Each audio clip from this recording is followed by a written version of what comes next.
Hi everybody, this is the Baseball Hut, the amazing, spectacular, terrific, the great one, the People's Champion. Your host, hi, and welcome back to the Baseball Hut. We got big news here. Before we get into the big news, I need you to subscribe to the channel and like this video. As you know, we're all Mets fans. If you're watching this, you're a Met fan. And there's nothing more exciting than to talk about the past. Like the 86 Mets. Now, the 86 Mets, as you know, one of the great teams of all time. And obviously one of the great teams the last 40, 50 years in Major League Baseball. Well, two players from that team are going to get their numbers retired. As you can tell, I got one of the numbers up here on my wall, Keith Hernandez. And those other two guys are Darryl Strawberry and Dwight Gooden. It's been a long time coming. We know the stories about them after the fact, you know, why they weren't greater players, but their legacy as Mets are etched in stone. And their names and their numbers are going to be on the rafters at Citi Field, and this is an exciting time.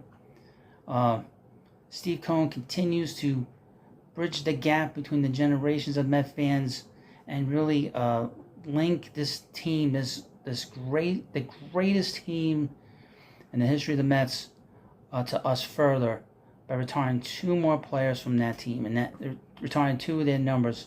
And as you know, there are more numbers that need to be retired, but we'll get to that at the end of this video. So they announced today that Dwight Gooden was going to get his number retired. I watched him on SNY a little while ago. I never saw him so happy. You talk about a guy that's about as happy as you could possibly get. I've never seen him that happy, really, I think, ever. And to be able to sort of speak to how excited he is and how he wished that he could have told his father, you know, I really liked to see. It was really nice to see that.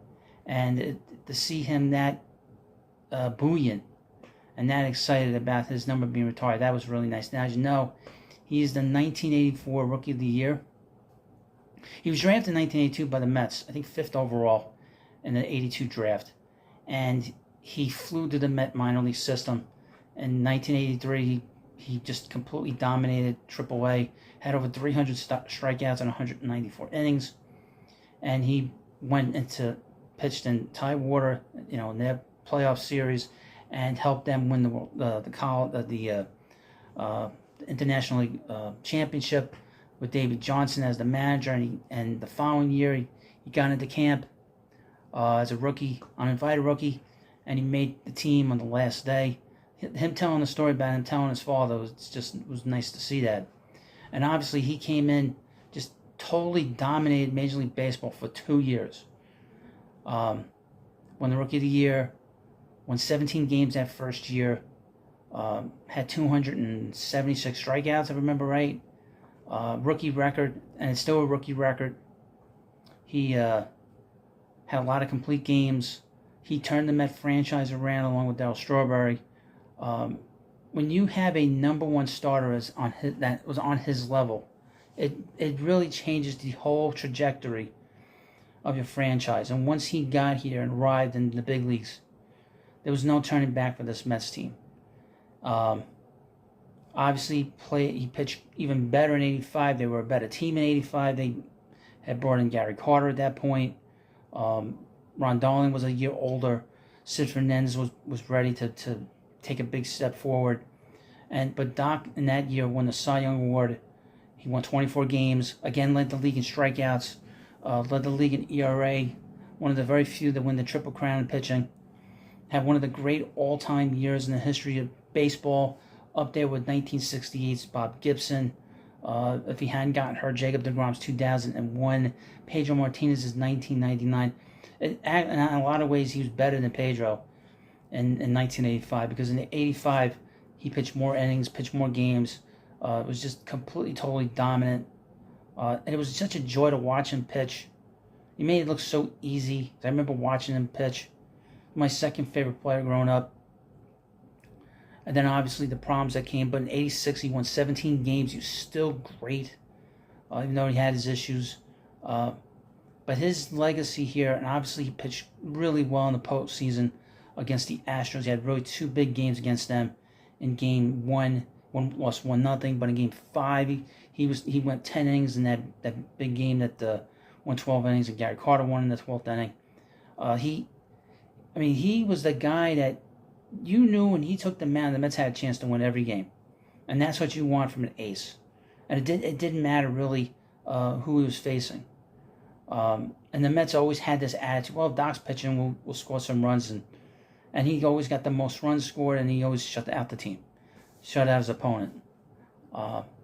He is the originator of the K corner. You see K corners all over baseball. He was the first one to inspire that.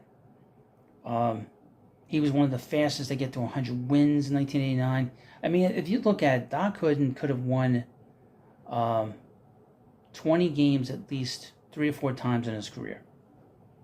So that's how great he was. He could have won 20 games in 87. We know what happened there. He could have won 20 games in 1988. He won 18 games. In 1990, he won 19 games. And he was still a very good pitcher. He was still a number 1 pitcher in 1990. And he won 13 games in 1991 until he had that injury in August to his shoulder. He could have won 20 games that year. So he had so many years that were just so great. And a consistent winner. And he was just an event unto himself. I can't say enough about him. Just one of my idols growing up. Now Darryl Strawberry. One of the most intimidating hitters in the history of the Mets. One of the most intimidating left-handed hitters in the history of baseball. The 1983 Rookie of the Year. Hit massive home runs, important home runs for the Mets. He tied 2 playoff games for the Mets in 1986. In Game 3, he had that big 3-run home run. And he had the tying home run against Nolan Ryan in Game 5. Had a lot of big hits. And then he didn't have a good World Series in 86 until he didn't have one really big hit until that Game 7 when he put the World Series away. But you talk about Darryl Strawberry, one of the most intimidating players in baseball. You couldn't look away when he was up at the plate, especially late in the game. Because late in the game, he could do anything. Could win the game, and more times than not, he did win the game. I remember a game against John Franco. He had a home run off of John Franco. He had a home run against Lee Smith, some of the great closers in baseball. But his at-bats were like events, especially late in the game. You're like, well, what is he going to do? I remember going to a game, he hit a home run in center field. Dead center field at Shea Stadium. If you know, Shea was pretty big. He would make Shea Stadium look small when he was with the Mets. Could run. Nobody could run faster than him. And he was deceptively fast because he was such a tall guy and lanky. You didn't think he could run that fast. He could move that quick. He was quick as, extremely, extremely agile.